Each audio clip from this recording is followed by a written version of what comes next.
বন্যা পরিস্থিতি নিয়ে জানাতে সিলেট থেকে যুক্ত হচ্ছেন সহকর্মী ইজাজুর রহমান। ইজাজ, সিলেটের তো ৮০ ভাগ এলাকায় পানির নিচে, যদিও আশা করা হচ্ছে যে ৩ দিনের মধ্যে পানি নেমে যাবে। পানি নামার হার কেমন দেখতে পাচ্ছেন, আর বৃষ্টি কি হয়েছে আজ?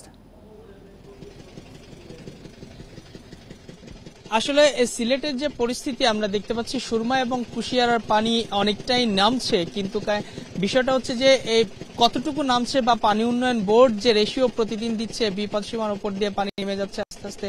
কিন্তু আমি যে জায়গাটি রয়েছি এটি কোম্পানিগঞ্জ এবং ছাতকের এলাকা।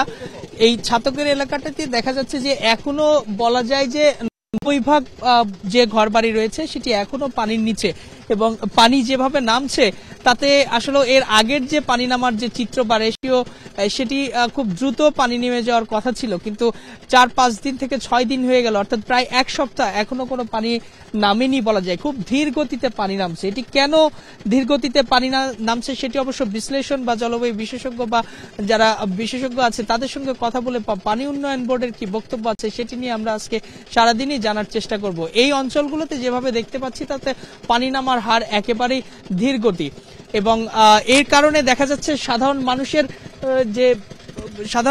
যে দুঃখ দুর্দশা বা কষ্ট সেটি কিন্তু অবর্ণনীয়। এই যে আমার সামনে যে বাড়িগুলো দেখা যাচ্ছে গত ৪-৫ দিন ধরে এই তারা পানির নিচে রয়েছে, এবং এটি কোম্পানিগঞ্জ বা ছাতক যে উপজেলা রয়েছে সেখান থেকে অনেক দূরে, এবং ইঞ্জিন চালিত নৌকা ছাড়া আসলে এই এলাকাগুলোতে যাওয়ার কোনো ওয়ে নাই বা পথ নেই। ইঞ্জিন চালিত নৌকাও কিন্তু এখানে আসতে কমপক্ষে ১ ঘন্টা থেকে ১.৫ ঘন্টা সময় লাগে, এবং সবারই যে ইঞ্জিন চালিত নৌকা রয়েছে এরকমই কিন্তু না, অর্থাৎ সক্ষমতা কিন্তু সবার নাই।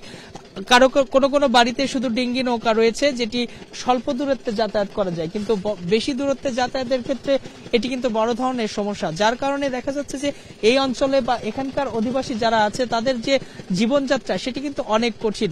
বিশেষ করে হঠাৎ আসা এই উজানের ঢলে যে বন্যাটি হয়েছে সেই বন্যার কারণে অনেক ঘরবাড়ি তলিয়ে যায়, এবং তলিয়ে যাওয়ার সাথে সাথে তারা সারা বছরের জন্য যে ধান চাল মজুত করে রেখেছিল সেগুলোও কিন্তু বন্যার পানির নিচে ভেসে গেছে, এবং সামনের দিনগুলোতে তারা কি খাবে কিভাবে চলবে সেটি নিয়ে কিন্তু তাদের যথেষ্ট শঙ্কা এবং দুশ্চিন্তায় কাটছে, এবং শিশু বা বাচ্চা কাচ্চা নিয়ে তারা যেভাবে দিন যাপন করছে একদম মানবতার জীবন। এবং আমি যে গ্রামটিতে রয়েছি এখন সেটি ছাতকের বৈশাকান্দি গ্রাম। এই গ্রামে নিশ্চয়ই দেখতে পাচ্ছেন দ্বীপের মতো কিছু বাড়িঘর ভাসছে, চতুর্পাশে শুধু পানি আর পানি। এই যে অবর্ণনীয় যে কষ্ট দুঃখ দুর্দশা তাদের, এটি আসলে তারা লাঘব চান। সেক্ষেত্রে সবচেয়ে বড় যে শিক্ষাটি নেওয়া দরকার ছিল ২০২২ সালের যে ভয়াবহ বন্যা, যেটি এর থেকেও আসলেও বেশি প্রলয়ঙ্কারী ছিল বলা যায়, এবং সেই বন্যার পরে সরকারি যে উদ্যোগগুলো নেওয়া দরকার ছিল, এখানকার মানুষ বলছিলেন যে সুরমা কুশিয়ারা নদী যেভাবে খনন করা দরকার ছিল, খনন করে পানি ধারণ ক্ষমতা বৃদ্ধি করা দরকার ছিল, এবং সুরমা কুশিয়ারা সহ মনু খোয়াই এবং বিভিন্ন নদী উপনদী যতগুলো ছিল খনন করা দরকার ছিল, সেটি কিন্তু এখন পর্যন্ত অদ্যাবধি হয়নি, যেটি আমার প্রতিবেদনে কিছুক্ষণ আগেই আপনারা জানতে পারছিলেন।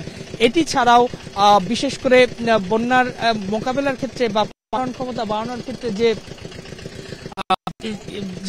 বন্যার যে হাই ফ্লাড লেভেল বলা হয় সেই লেভেল 10 থেকে 10.8 মিটার, সেটি এই বাড়িঘরগুলো এর থেকে বেশি আরো 1 মিটার উপরে বাড়ানো দরকার, এবং অবকাঠামোগুলোও কিন্তু সেরকম করা দরকার। সেরকম চিত্র কিন্তু আমরা লক্ষ্য করছি না। এছাড়া সমন্বিত একটা প্ল্যান পরিকল্পনা দরকার যাতে এই বন্যা আসলে নিয়ন্ত্রণ করা যায়। এবং একটি বিষয় বলে রাখি যে অনেক আগে থেকেই, অর্থাৎ ভৌগোলিক যে অবস্থান সেটি উজান থেকে বাংলাদেশে পানির ঢল নামবেই, এটি খুব স্বাভাবিক ব্যাপার, কিন্তু পানির ঢল আগে যেরকম খুব দ্রুত নেমে যেত এখন কেন নামতে পারছে না, এটি কিন্তু বিশেষজ্ঞ লেভেলের যে মতামত সেটি নেওয়াটা খুবই জরুরি, এবং এই মতামত নিয়ে সেই অনুযায়ী ব্যবস্থা না নিলে বলা যায় যে আগামী বছরগুলোতে যে বন্যার সংখ্যা সেটি কিন্তু থেকেই যাবে, এবং আরো কত বছর ধরে তারা এভাবে আক্রান্ত হবে, মানবতার জীবনযাপন করবে।